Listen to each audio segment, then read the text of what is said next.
नमस्कार।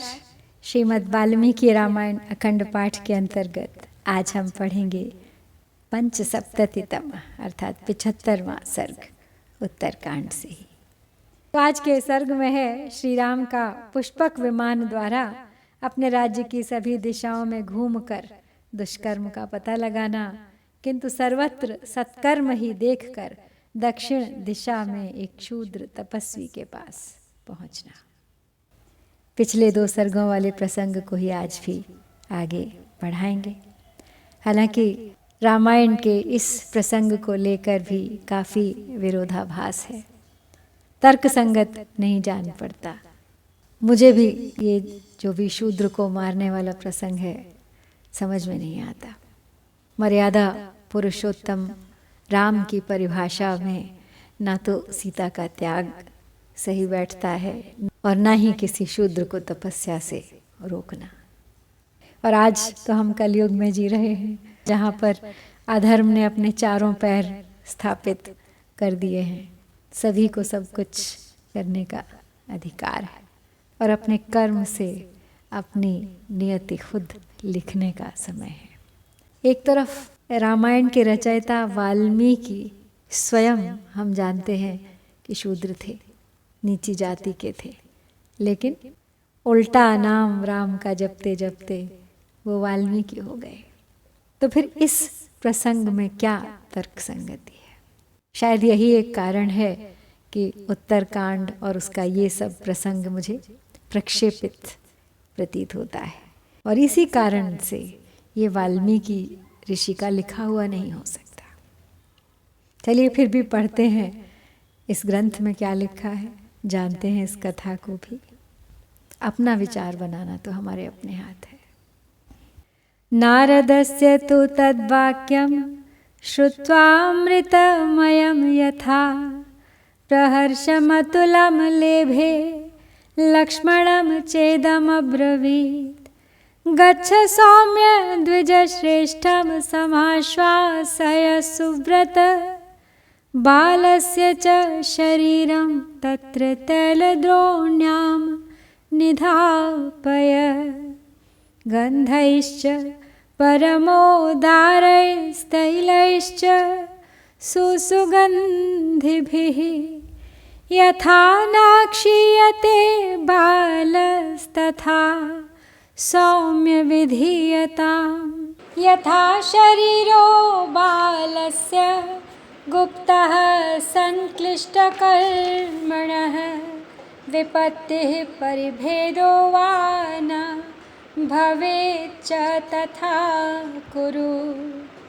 एवं सन्दिश्य काकुत्स्थो लक्ष्मणं शुभलक्षणं मनसा पुष्पकं दध्यावा गच्छेति महायशाह। तो नारद जी के ये अमृतमय वचन सुनकर श्री रामचंद्र जी को अपार आनंद प्राप्त हुआ और उन्होंने लक्ष्मण जी से इस प्रकार कहा, सौम्य जाओ, उत्तम व्रत का पालन करने वाले इन द्विज श्रेष्ठ को सांत्वना दो और इनके बालक का शरीर उत्तम गंध एवं सुगंध से युक्त तेल से भरी हुई नाव में डुबाकर रखवा दो और ऐसी व्यवस्था कर दो जिससे बालक का शरीर विकृत या नष्ट न होने पाए। शुभ कर्म करने वाला इस बालक का शरीर जिस प्रकार सुरक्षित रहे, नष्ट या खंडित न हो, वैसा प्रबंध करो। तो शुभ लक्षण लक्ष्मण को ऐसा संदेश दे महायशस्वी श्री रघुनाथ जी ने मन ही मन पुष्पक का चिंतन किया और कहा, आ जाओ। इंगितम सतु विज्ञाय पुष्पको हेमभूषितः आजगाम मुहूर्तेन समीपे राघवस्य वै। सोऽब्रवीत् प्रणतो भूत्वायमस्मि नराधिप।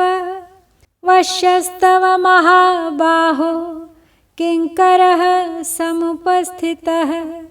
भाषितं रुचिरं श्रुत्वा पुष्पकस्य नराधिपः अभिवाद्य महर्षि सविमानं सोऽध्यरोहत।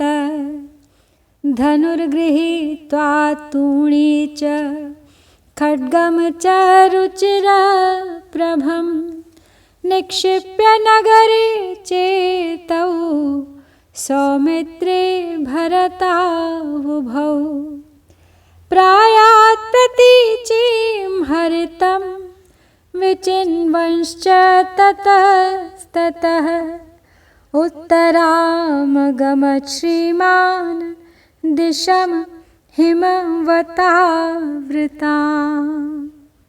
तो श्री रामचंद्र जी का अभिप्राय समझकर सुवर्ण भूषित पुष्पक विमान एक ही मुहूर्त में उनके पास आ गया।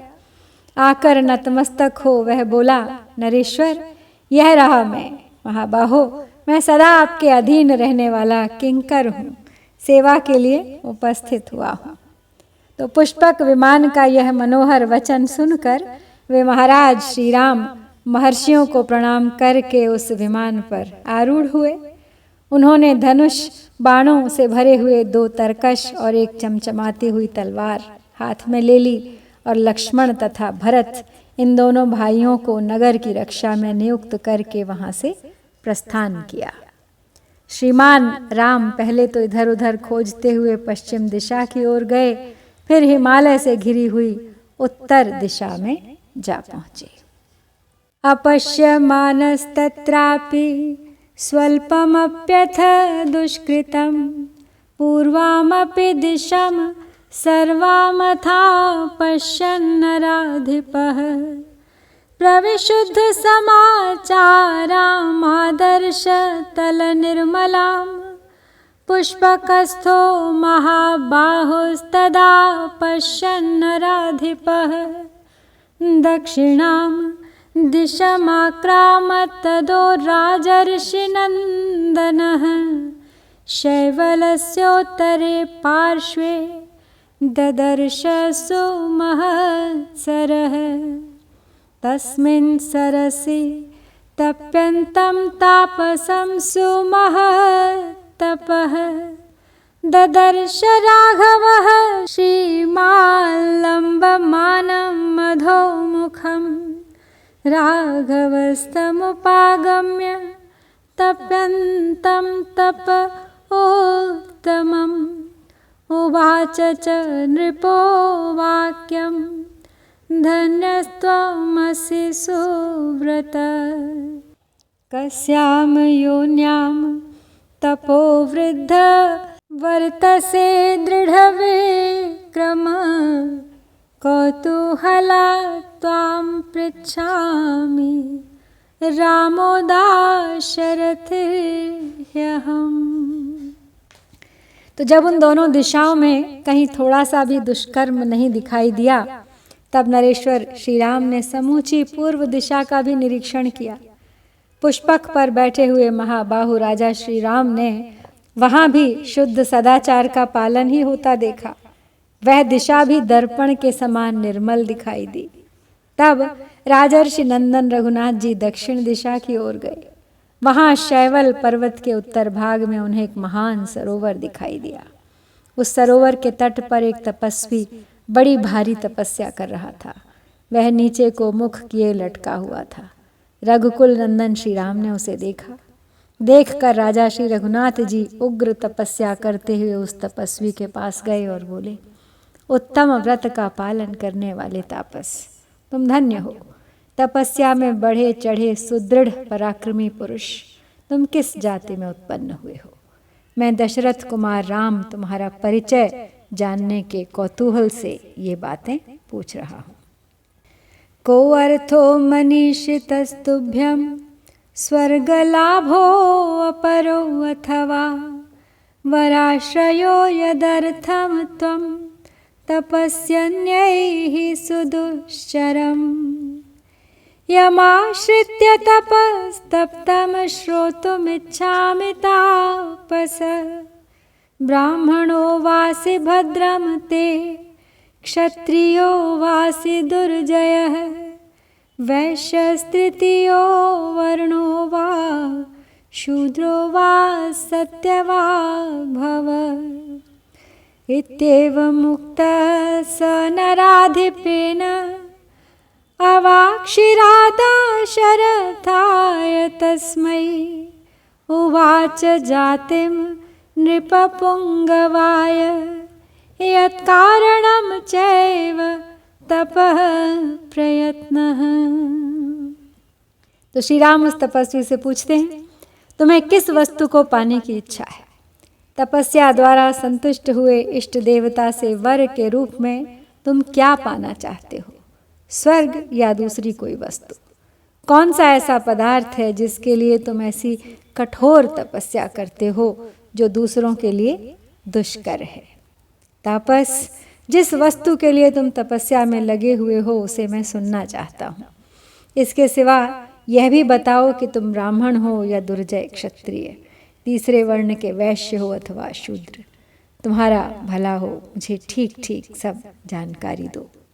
तो महाराज श्री राम के इस प्रकार पूछने पर नीचे सिर किए लटके हुए उस तपस्वी ने उन नृपश्रेष्ठ दशरथ नंदन श्री राम को अपनी जाति का परिचय दिया और जिस उद्देश्य से उसने तपस्या के लिए प्रयास किया था वह भी बताया। तो उसे जानेंगे हम अगले अध्याय में। इसके साथ हम यहाँ श्री वाल्मीकि निर्मित आर्ष रामायण आदि काव्य के उत्तरकांड में 75वां सर्ग पूरा करते हैं। इत्यार्षे श्रीमद् रामायणे वाल्मीकिये आदि काव्ये उत्तरकांडे 75तमः सर्गः। ओम श्री सीतारामचंद्राभ्यां नमः।